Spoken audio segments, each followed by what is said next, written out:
Thank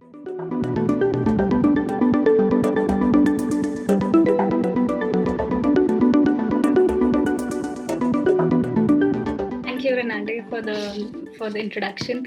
Yeah, so I have been associated with Root Studio since a few months, and it has been an exciting journey for me. And before I begin talking about Root Studio, I think it's very important to share the journey of the founder and CEO, Rebecca Hoy. And it's particularly relevant because we are discussing transforming education today.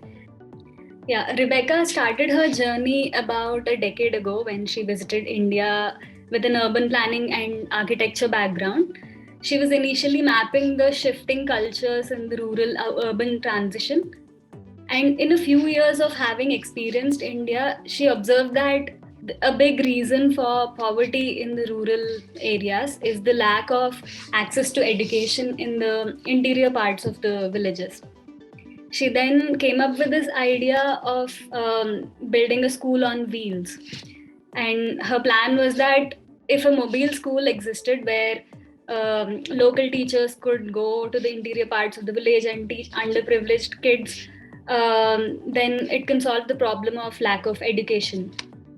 But soon, the teachers told her that the kids were not showing as much interest and they were a little shy when it came to learning subjects like mathematics and English.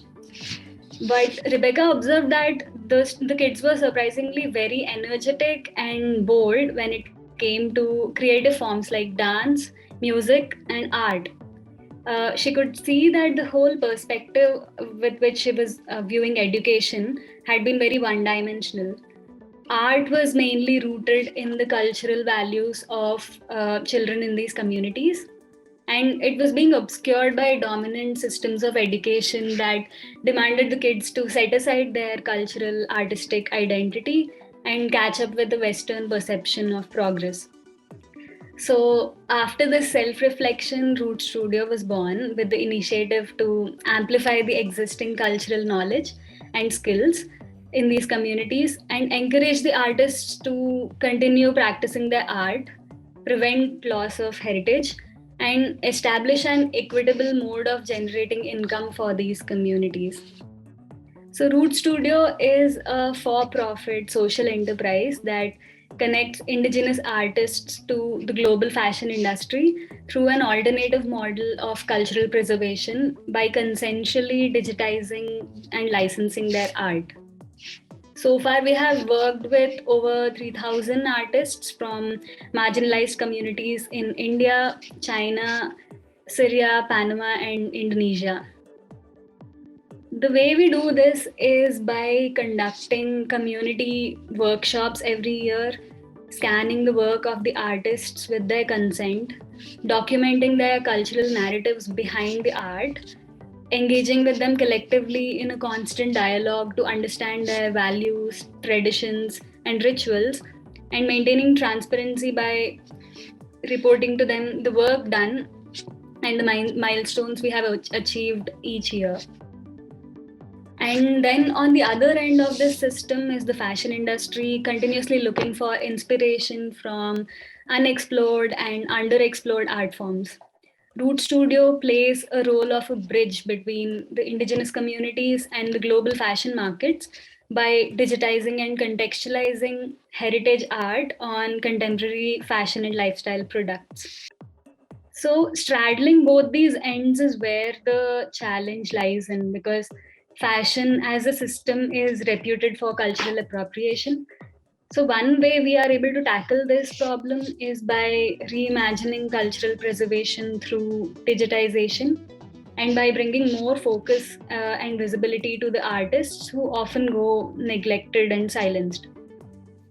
So, our philosophy rests upon these three pillars. First is respect for the meanings and cultural values that the art and base of life are rooted in, and understanding how this translates into the work and respecting authorship. The second is reciprocity in this process by constant dialogue and years of hard and consistency to build a trust relationship with the communities. and by ensuring that it's not merely a transactional approach, but one where their stories are told and their voices are amplified with every brand collaboration. And then remuneration, of course, for their meticulous work and through a system of regular profit returns and maintaining a practical view of art appreciation by channeling it into viable products that can projects that can support these communities. And we believe that all these three aspects must go hand in hand. And we keep seeking regular consent and feedback from the artists whenever brand collaborations take place. We've been made aware that certain motifs and patterns, which are very sacred to a particular community, cannot be applied onto products like footwear or in placements like the crotch area. This learning could only be possible through consistent communication. And even during our scheduled profit returns, it's been important to understand how each community prefers the profit splits, if they're individualistic or have collective interests. So, through these community meetings, we were able to plan a community fund apart from the individual profit returns. We pay close attention to the narratives that are shared through the marketing campaigns of our partner brands and ensure that they do not come across as pitiful or glamorizing or romanticizing the notions of rural lifestyles. We conduct interviews with the artists and encourage them to share their stories and how they would like to identify themselves and their community through the art. Our goal is to help the existing fashion system redefine value by drawing fashion closer to cultural heritage. And it took years of engaging with communities to reach to the sensitized understanding of education, progress, and development, what these ideals mean, while working with cultures that embrace an entirely different wisdom about these ideals, where knowledge and expertise exist in the form of art and craft heritage. So, personally, during my master's research, I was looking into the cruciality of cultural sustainability, what this ideology of cultural sustainability means. During India's colonial history, many sustainable systems of crafts collapsed because aesthetics were separated from the cultures that held them together, and crafts were commercialized for their material and aesthetic value, whereas the cultural resources that supported them were completely sidelined. So the aspect of cultural sustainability is what resonates with me at Root Studio. It's always an ongoing dialogue when we work with indigenous artists. Even if certain processes have worked before, we have to continuously readapt our ways to suit community specific interests. So it's always an exercise of devising systems that are flexible.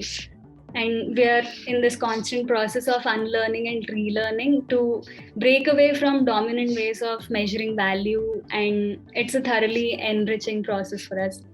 Thank you.